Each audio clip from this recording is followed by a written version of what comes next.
हम जमीन में सिर्फ कुछ 100 फीट का बोरवेल करते हैं और वहां से लगातार हजारों लीटर पानी निकल आता है। लेकिन आखिर ये पानी जमीन के नीचे आया कहां से? और जब आप अपने पैरों के नीचे देखते हैं तो आपको दिखाई देता है सिर्फ जमीन, लेकिन इसी जमीन के नीचे कुछ 100 मीटर और कहीं कहीं हजारों मीटर नीचे पानी की एक पूरी दुनिया छिपी हुई है। हम बोरवेल करते हैं, पंप लगाते हैं और जमीन के नीचे से लगातार पानी निकलने लगता है। लेकिन सवाल ये है, आखिर ये पानी आया कहाँ से? क्या जमीन के नीचे सच में कोई नदी बहती है? क्या धरती के अंदर बहुत बड़े बड़े पानी के तालाब बने हुए हैं? या फिर इसके पीछे कोई और कहानी है? आज हम जमीन के नीचे छिपी इसी रहस्यमयी दुनिया को समझेंगे। जब भी बारिश होती है तो हमें लगता है कि पानी या तो सड़क पर बह गया या फिर कुछ समय बाद गायब हो गया। लेकिन कहानी यहीं खत्म नहीं होती।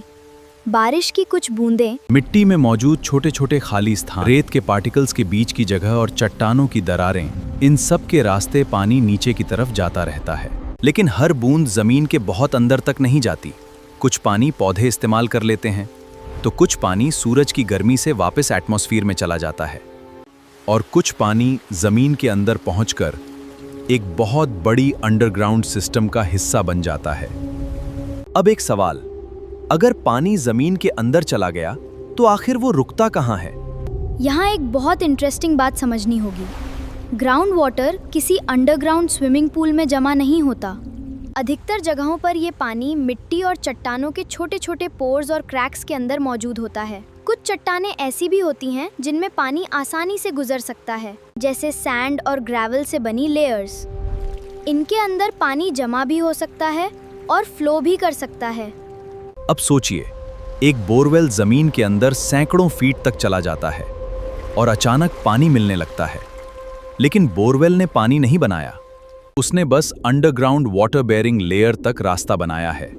अगर बोरवेल ऑक्विफर तक पहुंच जाए तो वहां का ग्राउंड वाटर वेल में आ सकता है। फिर पंप उस पानी को सरफेस तक ले आता है और हमें लगता है जमीन के अंदर पानी था। असल में वो पानी काफी समय पहले बारिश या दूसरे प्राकृतिक रिचार्ज प्रोसेसेस के जरिए एक अंडरग्राउंड सिस्टम में पहुंच चुका होता है। यहाँ कहानी और भी फैसिनेटिंग हो जाती है, क्योंकि हर ग्राउंड वाटर एक जैसा नहीं होता। कुछ ग्राउंड वाटर रिलेटिवली जल्दी रिचार्ज हो सकता है, लेकिन कुछ जगहों पर पानी को अंडरग्राउंड लेयर्स तक पहुंचने में बहुत लंबा समय लग सकता है। और कुछ परिस्थितियों में तो दशकों, सदियों, हजारों साल पुराना भी हो सकता है। मतलब आज हम जो पानी जमीन से निकाल रहे हैं वो हमेशा ज़रूरी नहीं कि पिछली बारिश का पानी हो। कुछ पानी उस समय अंडरग्राउंड पहुंचा हो सकता है जब हमारे आसपास की दुनिया आज जैसी थी ही नहीं। अब सबसे ज़रूरी सवाल, अगर बारिश लगातार होती रहती है तो ग्राउंड वाटर खत्म क्यों हो रहा है? क्योंकि ग्राउंड वाटर का एक नेचुरल बैलेंस होता है। एक तरफ रिचार्ज यानी पानी का जमीन के अंदर जाना और दूसरी तरफ एक्सट्रैक्शन यानी ग्राउंड वाटर का बाहर निकाला जाना। अगर किसी एरिया में ग्राउंड वाटर जितनी तेजी से रिचार्ज हो रहा है उससे ज्यादा तेजी से हम उसे निकालने लगे तो अंडरग्राउंड वाटर लेवल धीरे धीरे नीचे जाने लगता है। इसी वजह से कई जगहों पर जो पानी पहले 50 या 100 फीट पर मिल जाता था वही पानी अब कई 100 फीट नीचे मिल रहा है। और शहरों में जमीन का बड़ा हिस्सा कंक्रीट और एस्फॉल्ट से ढक जाता है। बारिश का पानी जमीन में जाने के बजाय सड़कों पर बहकर ड्रेनेज सिस्टम में चला जाता है।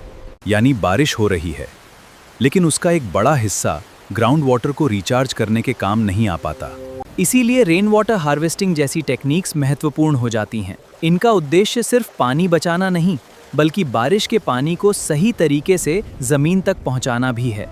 तो जब भी बारिश होती है तो उनमें से कुछ बूंदें मिट्टी में जाएंगी, कुछ चट्टानों की दरारों में उतरेंगी, कुछ ग्राउंड वाटर सिस्टम्स का हिस्सा बनेंगी और शायद कई साल बाद किसी बोरवेल से बाहर निकलेंगी। यानी एक छोटी सी बारिश की बूंद का सफ़र हमारी सोच से कहीं ज़्यादा लंबा हो सकता है। तो ये थी ज़मीन के अंदर छिपे पानी की कहानी।